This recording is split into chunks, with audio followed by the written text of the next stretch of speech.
రూపాయలు ఇచ్చినా అది దేనికి ఉపయోగపడదో ఒక ఆలోచనతో సంవత్సరానికి 24 ఒకేసారి ఇస్తే పెట్టుబడి సాయం కింద ఉపయోగపడుతున్న ఒక ఆలోచనతో మరి నేతల నేస్తం సంవత్సరానికి 24,000 అందించడం జరిగింది.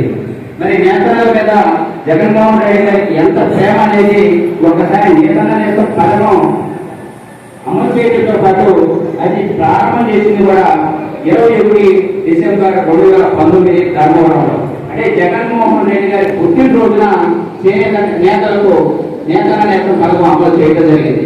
ఆ తర్వాత మరి కరోనా మనం చూసాం. 2020లో మార్చి 23 నుంచి కరోనా ఫస్ట్ ఫేజ్ స్టార్ట్ అయింది. 15 రోజులు లాక్డౌన్ అన్నారు.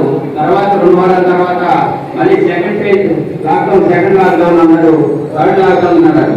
సో ఈ అంశాలను చూసి మరి ఇక్కడ ఉత్పత్తి జరగట్లేదు, వీళ్ళకి ఉపాధి లేదు, ఇలా ఉపాధి లేదు కాబట్టి నేతల నేస్తం ఇవ్వమని మరి ఆ రోజు ఓఎస్పీ గారితో నేను మాట్లాడడం, వారు లెటర్ పంపించమంటతో లెటర్ పంపించాం. జూన్ 20వ తారీఖున 2020 జూన్ 20వ తారీఖున మరలా నేతల నేస్తం ఇవ్వడం జరిగింది.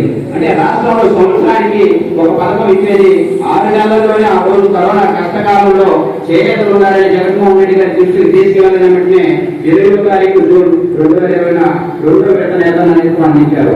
తర్వాత 10వ తారీఖు ఆగస్టు 2021లో 3వ విడత నేతల నేస్తం అందించడం జరిగింది.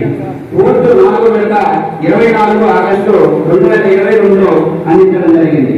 తర్వాత 22 జూలై 2023లో నేతల నేస్తం అందించడం జరిగింది. అంటే దాదాపు 5 విడతలుగా నేతల నేస్తం ద్వారా నేరుగా మాకు ఉన్న ప్రతి ఒక్కరికి 1,20,000 రూపాయలు జగనన్న ప్రభుత్వంలో అందించడం జరిగింది.